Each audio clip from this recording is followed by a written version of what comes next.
Olá, estamos em mais um debate com o programa Edivaldo Soares, né? Podcast Debate Rondônia com Edivaldo Soares. E hoje eu tenho a grata satisfação de receber aqui para esse bate-papo ele que é uma pessoa que eu tenho uma grande admiração pela pessoa que ele é, mas também pelo profissional. Ele é policial civil, formado em Direito, é teólogo, é coordenador e professor da EBD, Escola Bíblica Dominical, e também é escritor. Mas é pai, é marido, esposo, é pai de família, uma pessoa muito conceituada, e eu tenho o grande prazer de recebê-lo aqui. Eu estou falando do Lucinei Nunes, na verdade é o Ney. Lucinei, seja bem-vindo. Edivaldo, obrigado pela oportunidade. Estamos aqui nessa tarde e realmente a recíproca de admiração é mesmo. Ô Ney, esse bate-papo aqui eu convidei porque eu tenho umas curiosidades. Eu sei que o Ney é um estudioso, né? Antes de entrar nesse assunto direto, que é a curiosidade, saber o apocalipse, fim dos tempos, eu quero saber o seguinte, Ney, essa guerra que está acontecendo, que graças a Deus está chegando ao final, ela é bíblica?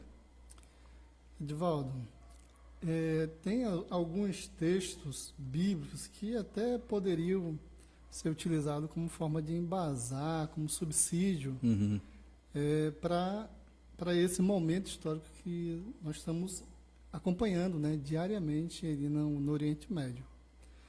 Por exemplo, algumas profecias de Ezequiel 38, 39, quem conhece um pouco aí esse tema de escatologia, pode até pensar que esse texto é algo que a gente está vendo atualmente.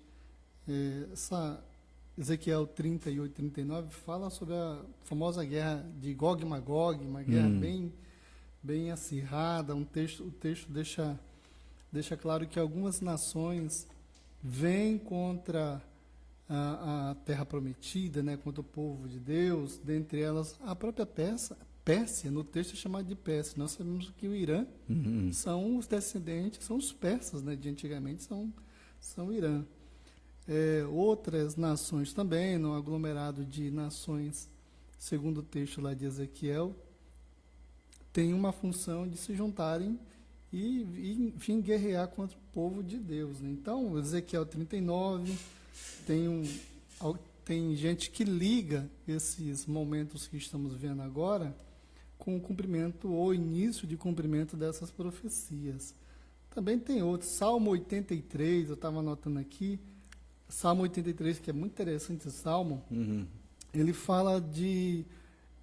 claro que Salmos é uma linguagem poética, né, são versos, mas há no contexto dele uma informação que traz a ideia de que nações se juntam e vêm guerrear contra o povo de Deus.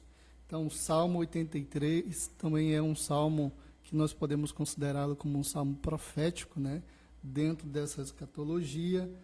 E quem observa o que tem acontecido, e nós vemos que Israel hoje ele está envolto de inimigos, né?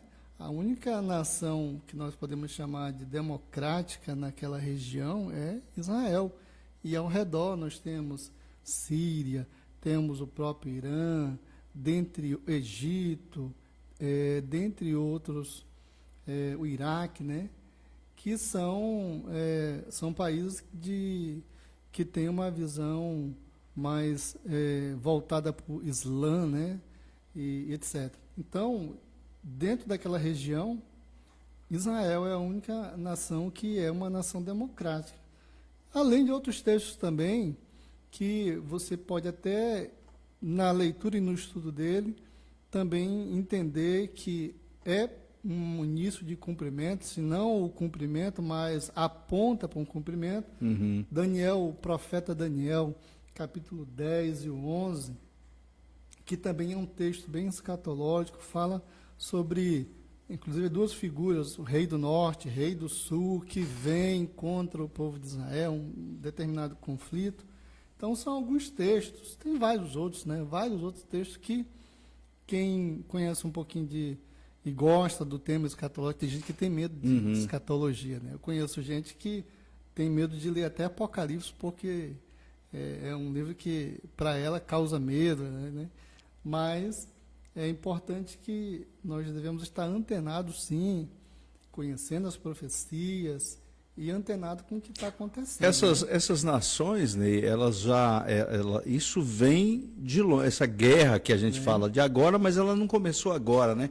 Essa guerra, os povos vêm acontecendo sempre, desde sempre aconteceram essas guerras. Se você for considerar o contexto histórico, que, por exemplo, o Irã, ele é a Pérsia, inclusive quando do cativeiro babilônico, você vai ver na narrativa do texto que é justamente o reino persa, quando domina a Babilônia, né, o Império Medo-Persa, é a partir de então que Israel é liberado a voltar para a sua terra. Então, se você for contar dentro do contexto histórico, e é importante você considerar, essa guerra é de longo tempo, esse conflito é de longo tempo. Se você for ver a raiz mesmo, muitos apontam a raiz deste conflito a partir ainda de Ismael, como era sendo filho de Abraão, né?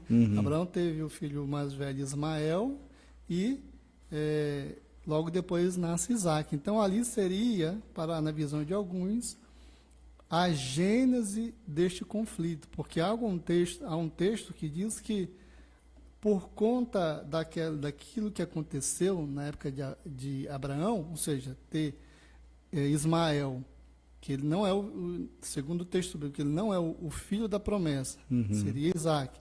Sim.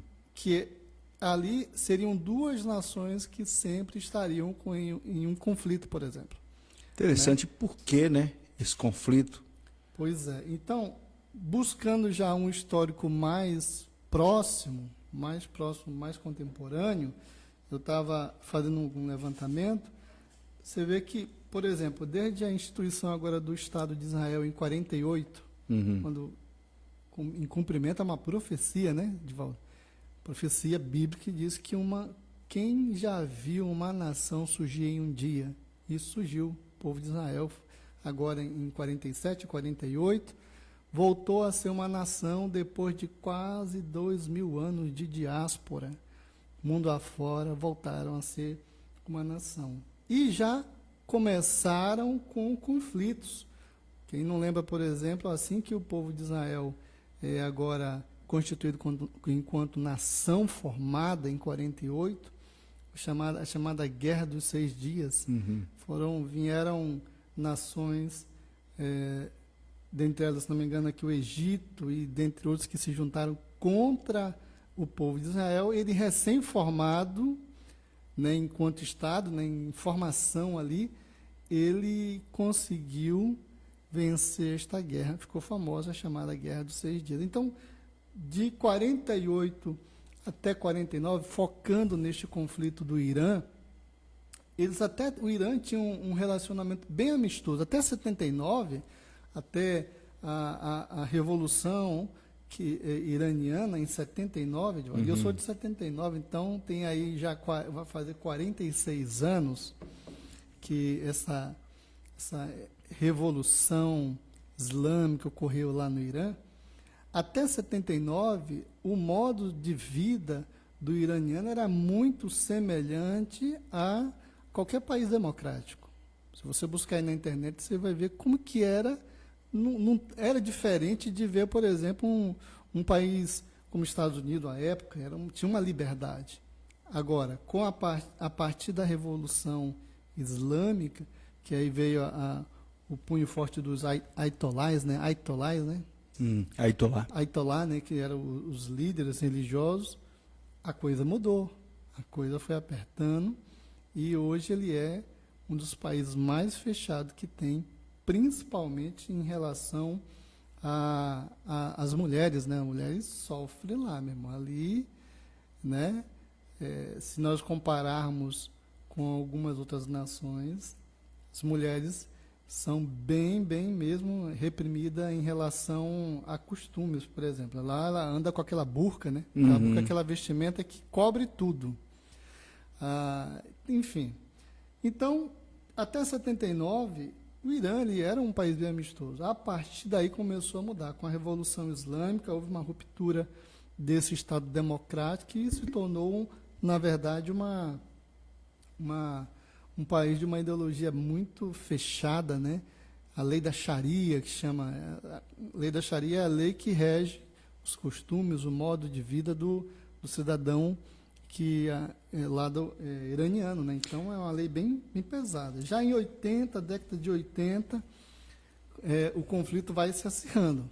Cada vez mais foi apertando, tanto o conflito direto quanto o conflito indireto, né? O que é o conflito direto? É que nós estamos vendo agora, mas o Irã, ele sempre foi um dos financiadores no conflito indireto. Financiava, por exemplo, grupos como Hamas, Hezbollah, os Houthis também.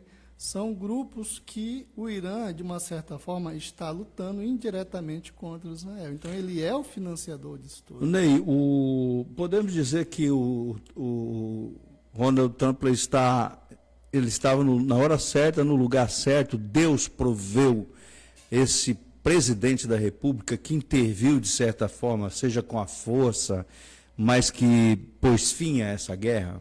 Edivaldo, a palavra de Deus diz que não há autoridade que não seja concedida por Deus. Isso Jesus Cristo falando, quando estava diante de Pilatos, né? E Pilatos fala, olha, eu tenho autoridade para te libertar ou não. E Jesus responde, você não teria autoridade alguma sobre mim se do alto não fosse dado.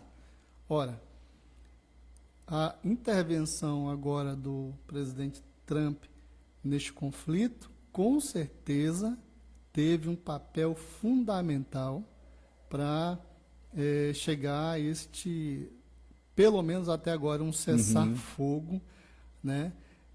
É um cessar-fogo, alguns analistas dizem que é muito frágil. Inclusive, há declarações aí pela internet que esse cessar-fogo, Israel tem a impressão de que ele diria o seguinte, que eu vou cessar, mas eu não vou baixar a guarda. Está pronto, está preparado. E da mesma forma, o Irã também se pronunciou, dizendo que vai cessar, mas com o dedo no gatilho. Ou seja, é um cessar-fogo bem frágil e um cessar-fogo impositivo, veio de fora, né? Os Estados Unidos hoje é a maior nação que tem em poder bélico, sem dúvida alguma. Aquela ação, naquela oportunidade de jogar as bombas né, nas usinas de enriquecimento de urânio, foi fundamental para poder diminuir os ânimos na região. Claro que Israel não deixou de fazer o trabalho de casa dele, né? As ações de Israel de eliminar as lideranças, os cientistas que dispunham do conhecimento e expertise no enriquecimento de urânio, que foram também eliminados. Dizem por aí que pelo menos 14 cientistas foram eliminados, e esses cientistas faziam parte do programa de enriquecimento de urânio do Irã. Então, essas ações, claro, colaboraram para o enfraquecimento do regime. Ô, Bruno, manda para mim o link, enquanto isso, para me mandar aqui para os nossos internautas. Ney, você acredita no Apocalipse descrito na Bíblia? Acredito. Como e por quê? Então, Edivaldo, claro que acredito. Se está na palavra de Deus, claro que acredito, né? A palavra de Deus, ela é com certeza, sem qualquer dúvida, ela é digna de toda aceitação. Acontece muitas das vezes, Edivaldo, que as pessoas analisam um texto fora de um contexto e acabam tirando entendimentos que não harmonizam com o contexto bíblico, né? Isso é importante falar. Há pessoas que nem eu disse anteriormente que tem medo de Apocalipse, né? Não, Apocalipse. É claro que Apocalipse é um livro que tem muita figura de linguagem, tem muita simbologia, mas o importante que eu sempre costumo falar com quem te conversa a respeito é você conhecer o contexto, né? Apocalipse, ele é um livro escrito por judeus dentro de um contexto judaico. Portanto, você não pode analisá-lo sob a ótica ocidental, mas sob a ótica oriental de um período de 2000 anos atrás. João, quando tem a visão de Apocalipse, claro que ele vai falar de uma maneira que os seus compatriotas judeus a quem é destinada a sua carta, a revelação, entendam, né? Há muita simbologia ali. E muito do texto de Apocalipse, se você utiliza a técnica de comparar o que a tradição judaica já falava a respeito desses temas, por exemplo, final dos últimos dias, que é um tema muito recorrente dentro da tradição judaica. E os últimos dias, dentro da visão da tradição judaica, é diferente, Edivaldo, do que a visão de parte do cristianismo, né? Tem gente que olha assim o Apocalipse como o fim do mundo. Detalhe, o mundo não acaba, né? A ideia é que de um encerramento ou de uma situação ali que Deus vai mover, não é contra o mundo enquanto criação, mas enquanto um sistema depravado, um sistema que nós temos visto aí atualmente, que instiga a pobreza, a desunião, a maldade, né, o pecado. Então, é enquanto sistema e não enquanto natureza. Ney, hoje, o anticristo já veio? Então, essa é uma boa pergunta, Edivaldo. Há muitos teólogos, a internet afora, outros também, alguns livros também, que apontam que ele já estaria, de uma certa forma, já no nosso tempo. Mas o que é interessante, Edivaldo, é que, segundo a palavra de Deus, nós vamos perceber, e os apóstolos falavam a respeito disso, que o espírito de anticristo, o que é esse espírito de anticristo? É um espírito que é contrário a tudo que é de Deus. Já está no mundo há muito tempo, né? Então, você vai ver na época dos apóstolos, eles dando ensinamentos a respeito disso. O apóstolo João fala que o espírito do anticristo já estava presente naquela época. Ou seja, tudo que é contrário à lei de Deus, contrário àquilo que nós apregoamos enquanto evangelho de Cristo, que muda, que salva, que transforma a vida do ser humano, pautada no amor a Deus e ao próximo, tudo isso que é contrário a estes valores é chamado de anticristo, né? Agora, há muitos teólogos aí que hoje já acreditam que essa figura emblemática, essa figura que é citada nos textos escatológicos, já estaria vivendo em nosso meio, né? Não é algo assim que a gente pode afirmar com certeza. Há algumas evidências que o texto bíblico aponta a respeito dele, da sua ação, da sua atuação, né? Por exemplo, aquele que colocar a ideia ou trazer a termo a reconstrução do terceiro templo, porque o texto diz que em determinado momento desse período de tribulação, ele adentraria dentro do templo e iria requerer uma adoração como se fosse Deus. Claro, Edivaldo, que é preciso você ter uma noção de que profecia, ela se cumpre também de tempos em tempos.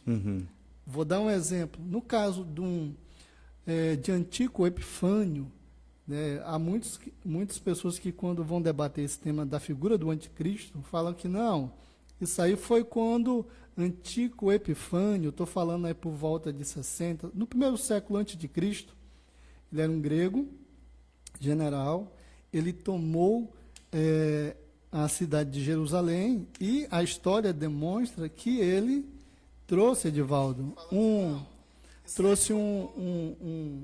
porco e sacrificou dentro do templo, entendeu? Em homenagem à entidade, ao deus Zeus, né? E aí, muito desse texto que nós vamos ver dentro da escatologia, agora não mais estou falando de Novo Testamento, estou falando já de Antigo Testamento ainda, muitos veem o cumprimento dessa figura, destes textos aqui, que diz quando ele vai adentrar no templo e pedir a desolação, a depravação da desolação, esse é o termo especificamente falando, ligam esse texto com o Antíoco Epifânio, entendeu? Realmente, se você for ler, você vai ver que realmente bate. Entretanto, boa parte da teologia, dos teólogos afirmam que esse cumprimento bíblico, ele também ele ocorre de tempos em tempos. A mesma ideia, o mesmo enredo ocorre de tempos em tempos, entendeu? E aí, um desses tempos é apontado como os últimos dias. O Ney, qual a diferença que existe entre Sodoma e Gomorra e hoje? Qual a diferença que existe? Porque diz que naquela época era Depravado. depravado. Hoje eu não sei mais se é depravado, eu não sei nem que dizer o que é hoje. Pois é, Edivaldo. Olha, há um texto que diz que se Sodoma e Gomorra, isso na época de Jesus falando, né? Na época de Jesus, ali, estou falando 2000 anos atrás, se Sodoma e Gomorra vissem o que estava ocorrendo na época de Jesus, há 2000 anos atrás, eles ficariam, vou contextualizar, eles seriam santos, vamos chamar assim, entendeu? Pelo que ocorria na época de Jesus, há 2000 anos atrás. Imagine, então, se compararmos com hoje. O texto deixa bem claro lá em Gênesis que a corrupção, a falta de moral, vou chamar assim, o excesso de liberdade, ou a libertinagem, melhor chamando, que ocorria em Sodoma e Gomorra, foram causas de Deus trazer juízo sobre essas duas cidades. O texto deixa bem claro que quando aqueles anjos que foram enviados para trazer o juízo chegaram até Ló, Ló os reconhece, e o texto é bem claro dizer que os homens daquela cidade queriam passar a mão ou colocar a mão naqueles dois varões para que defraudasse-os ou tivessem alguma coisa com eles. De modo que Ló até intervém e fala, olha, não peguem, deixem esses dois homens aqui, que eram os anjos, deixem eles aqui, não toquem. Tome as minhas filhas e façam o que quiserem. E aí eles falaram, olha, isso não vai acontecer, a gente quer eles aí. E o texto diz que foi naquele instante que os anjos saem e proferem uma palavra e todos aqueles homens lá ficam cegos imediatamente. Eles levam então Ló, os anjos levam Ló e a família, né, as duas filhas e a esposa, e depois que eles saem, o juízo de Deus vem sobre aquelas duas cidades. Há quem diga que a região que aquelas duas cidades se localizavam fica exatamente na região correspondente, ou bem próximo ali ao Mar Morto, hoje atualmente, um mar mais salgado que tem, né, chamado de Mar Morto. E que tem tanta riqueza, né, segundo extremamente rico, né? Muitíssimo rico. Os especialistas dizem que é um dos locais mais ricos em relação a produtos minerais, né, essas minerais, etc. E tem uma riqueza muito, muito grande ali. A Bíblia fala disso, né, dessas riquezas que serão tomadas. Tem alguma passagem na Bíblia que fala sobre isso? Do Mar Morto? Não recordo, Edivaldo. É interessante, porque o Mar Morto há quem diga, né? Também a gente ouve tanta coisa, né? A gente ouve tanta coisa sobre isso. Há quem diga que o Mar Morto, por causa do Mar Morto, haverá invasões mesmo naquela terra, a fim de buscar essa riqueza que existe. Não sei. Não sei. Também não sei se. Agora, Ney, Quem fica, quem vai subir, Ney? Bem, aí que está o negócio, né, Edivaldo? Aí a gente vai entrar em algumas Pois teorias, né? e é interessante isso, a gente fala sobre isso, porque, gente, eu, sinceramente, tem hora que eu fico pensando, vendo tudo que está acontecendo, e olhando lá para Sodoma e Gomorra, eu falo, gente, mas não tem muita diferença. Entendi. Você vai ver lá o que acontecia, hoje está acontecendo. E a própria Bíblia fala que quando houvesse terremoto, maremoto, destruição, filho contra pai, reino contra reino, nação contra nação, seria o princípio do fim. Nós estamos vivendo tudo isso, então nós estamos chegando no fim. Então, Edivaldo, esse tema chamado de últimos dias, ele traz, dentro das profecias bíblicas, alguns indícios. Jesus, quando ele é interpelado, quais seriam os sinais da volta dele, né, do retorno dele, dos últimos dias. E aí Jesus começa a descrever, ali em Mateus capítulo 24, alguns fenômenos, alguns acontecimentos que descrevem este período. Dentre eles, citado está aumento de terremotos em vários lugares, a braveza ou o mar, né, a agitação do mar. Por exemplo, lembro logo daquele caso do tsunami lá na região da Malásia, é isso, né?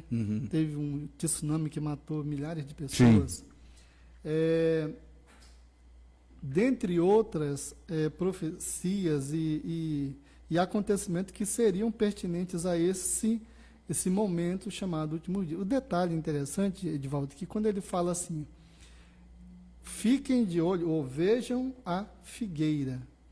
Quando vocês verem a figueira brotando, é porque está perto o verão. Aqui há, dentro do contexto desse texto, um segredo, aliás, alguns segredos. Primeiro segredo, figueira, ela é ligada ao Estado de Israel. Sempre figueira foi ligada a Israel. Então, quando você vê uma figueira brotando e estando ligada a Israel, nós vamos ver em 48 Israel voltando a ser uma nação. A figueira brotou. Quando Jesus fala assim, quando vocês veem a figueira brotando, saibam que está perto o verão. Essa palavra verão tem dentro da língua hebraica, ela tem um significado interessante. A palavra verão e a palavra fim têm a mesma raiz no hebraico, Edivaldo. Então, o que Jesus está falando? Entenda. Quando você vê a figueira brotando, ou seja, quando você vê Israel voltando a ser uma nação, está perto o verão, ou o fim. Então, é isso que Jesus está falando. Quando Israel estiver voltando a ser uma nação, vou colocar na interpretação do texto, fiquem atentos, porque está perto o fim. E aí ele está respondendo uma pergunta que lhe foi feita. Quando seriam os sinais dos últimos dias, do fim dos tempos, em que Jesus estaria voltando? Ele dá a dica. Quando a figueira brotar, está perto o fim. O verão, né? O fim. Ney, e outra coisa, a Bíblia fala sobre o dia para Deus é 1000 anos. Não é isso? Isso. Então, quando fala o fim dos dias, não se sabe se está aí as portas, porque a minha avó falava no fim dos dias, Sim. né? Ou se vai demorar. Antes só de você responder, deixa eu mandar um abraço aqui para o Silene Casemiro, a Lene lá de Ji-Paraná. Lene, um abraço para você, tá aí acompanhando a gente. O Carlos Evandro também está mandando aqui, boa tarde, Edivaldo, parabéns pelo programa, obrigado, tá, Carlos, um abraço. Sim, Ney. Então, Edivaldo, dentro da visão judaica, os últimos dias têm outra conotação. Quando você fala dentro do judaísmo, últimos dias está mais ligado à restauração das últimas coisas. Na visão cristã, últimos dias está mais voltado àquele período que chama de pré-tribulação, tribulação e início daquele momento, início do chamado período milenial.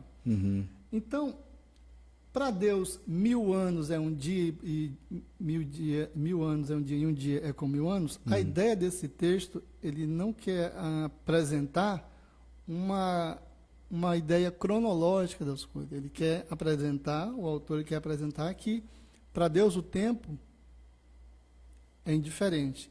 Ele está fora do tempo. Né? Para ele, enquanto soberano, ele está fora do tempo e o tempo para ele é indiferente, presente, passado ou futuro.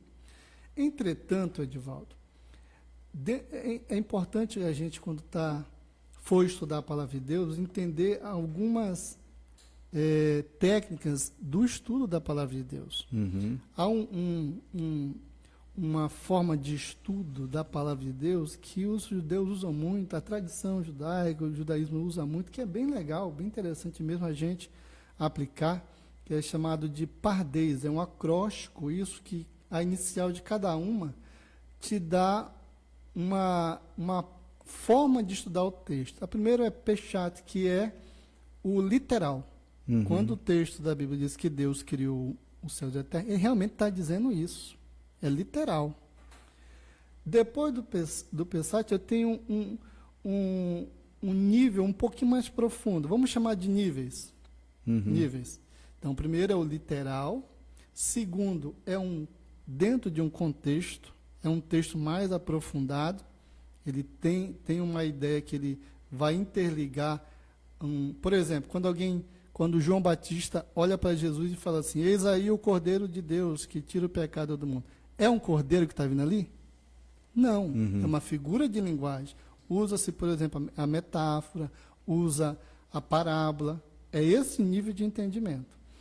Mais profundo um pouquinho, terceiro nível, chama de remes. Ele pega um texto e, utilizando-se de outro texto e espaço, você consegue trazer um entendimento. E, por fim, ele tem o que chama de sod. Sod em hebraico é segredo. Então, tem um segredo. Quando, por exemplo, os israelitas celebram a Pêssah, né, Páscoa, quando na saída lá do Egito, Uhum. o que simbolizava aquele cordeiro que foi imolado ali? O que simbolizava aquele sangue que foi passado nos umbrais da porta? No nível bem literal, é realmente isso, um sangue que foi passado ali. Uhum. Agora, no nível de segredo, qual é o segredo que está sendo revelado? Apontando para o sacrifício de Jesus Cristo. Você entende?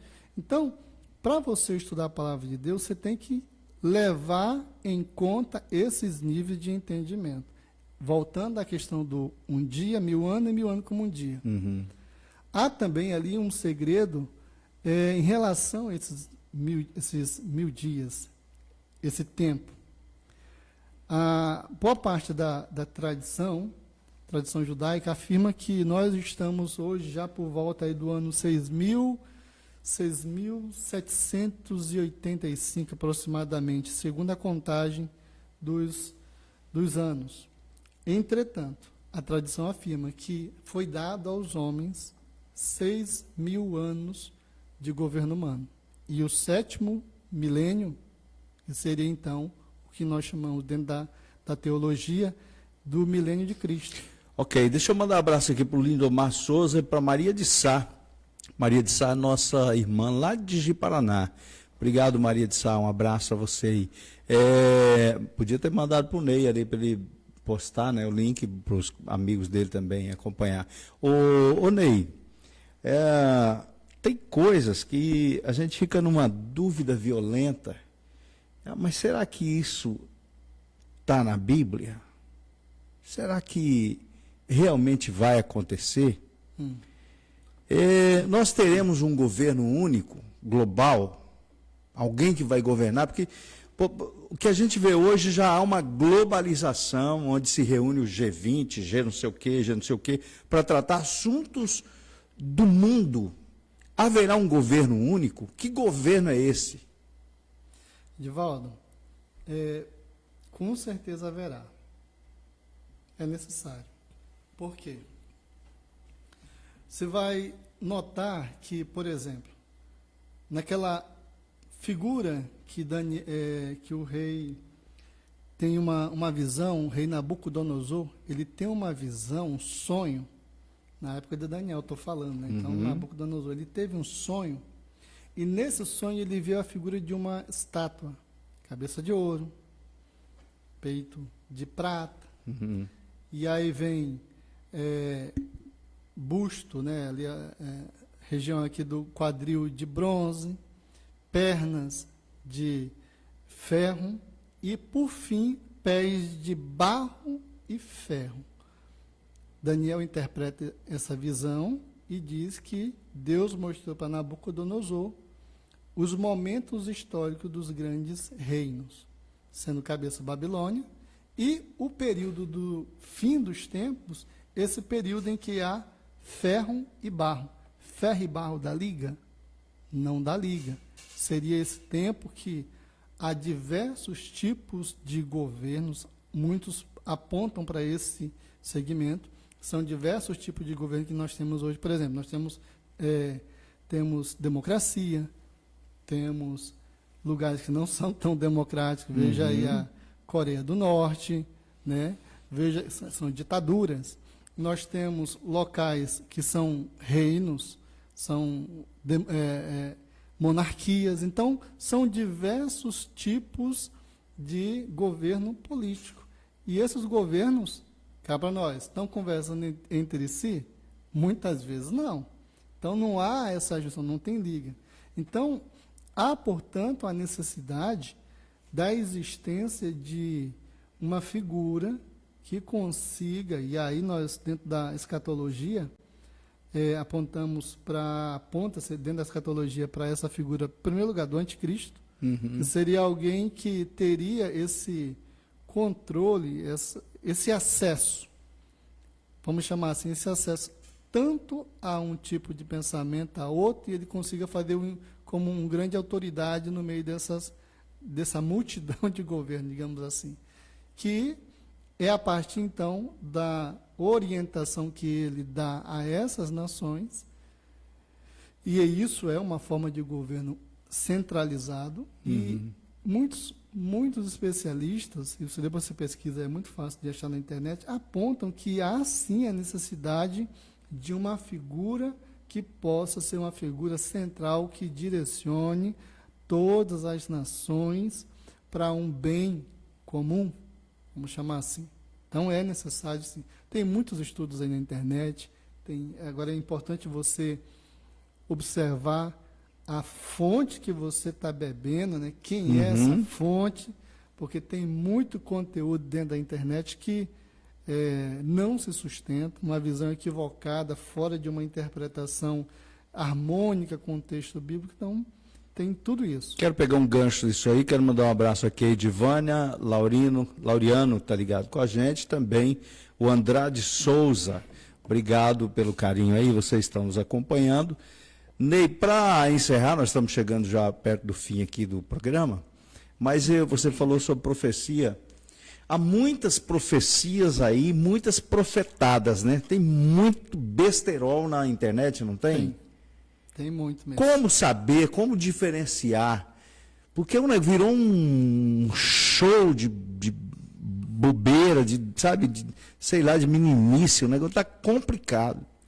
Divaldo, outro dia eu estava estudando e aí eu me deparei com o seguinte texto, que alguém dizia que as empresas, por exemplo, os bancos teriam mudado a forma de ensinar os seus funcionários a identificar as notas falsas. Tem nota realmente que você olha e você não diz que ela é falsa, por de tão perfeita a falsificação. Mas os bancos deixaram de ensinar os seus funcionários a partir da falsificação. Eles voltaram-se agora a ensinar para que seus funcionários saibam identificar qual é a nota verdadeira. Então, o foco agora não está mais na falsificação, está na que é a verdade. Então, diante disso, como é que hoje nós podemos identificar que tipo de profecia, se é que é profecia mesmo, mais profetada, que nem você falou, está ocorrendo aí? Quando você sabe qual é a verdade. E a verdade é a palavra de Deus. Se aquilo que está sendo profetizado, ou pseudo-profecia chamada aí, não se alinha, não está de acordo, não está harmonicamente enquadrado com o texto da palavra de Deus, você tem que rejeitar. Aliás, essa é a orientação apostolar. Quando houver profecia, o que os outros fazem? Julguem a profecia. E qual é o critério de julgamento? É a palavra de Deus. Agora, urge o quê? Conhecer a palavra de Deus. Se você não conhece a palavra de Deus, se você não tem uma rotina de estudo, né, adequada, buscando fontes confiáveis, conteúdo confiável, estudando a palavra de Deus, você conhecereis a palavra, possivelmente será enganado diante de uma situação dessa. Agora, quando você conhece, meu irmão, você consegue identificar na hora. Conhecereis a verdade vos libertará, né? É isso aí. Boa tarde, não está indo mais na Assembleia tomar o cafezinho que a dona Ju faz. Ô, dona Ju, beijão para a senhora, obrigado. Deus abençoe, tá? Eu vou tomar seu café. Na verdade, eu vou na Assembleia Legislativa correndo, não vou lá no cafezinho, mas agora eu vou fazer questão de ir lá tomar o seu café, tá? Lucinei, conversei aqui, gente, com essa pessoa fantástica, que vai voltar outras vezes, porque um dos propósitos desse podcast Debate Rondônia é exatamente trazer algumas pessoas, e o Ney é uma pessoa que eu tenho certeza que ele contribui muito para o nosso conhecimento, principalmente se tratando da Bíblia. Quero agradecer de coração ao Ney por ter me atendido, né, de ter vindo aqui, conversar um pouquinho com a gente. Já fica, Ney, o convite para voltar. Estou olhando aqui que eu quero repetir que ele é policial civil, formado em Direito, teólogo, coordenador e professor da EBD e escritor. Muitíssimo obrigado, Ney, pela sua presença aqui. Vamos marcar outros dias, inclusive trazer mais gente para a gente debater, falar desses temas. Eu acho muito importante. E olha que a gente não conseguiu praticamente entrar no Apocalipse, né? Mas terá outra oportunidade. Eu que agradeço, Edivaldo, estamos à disposição.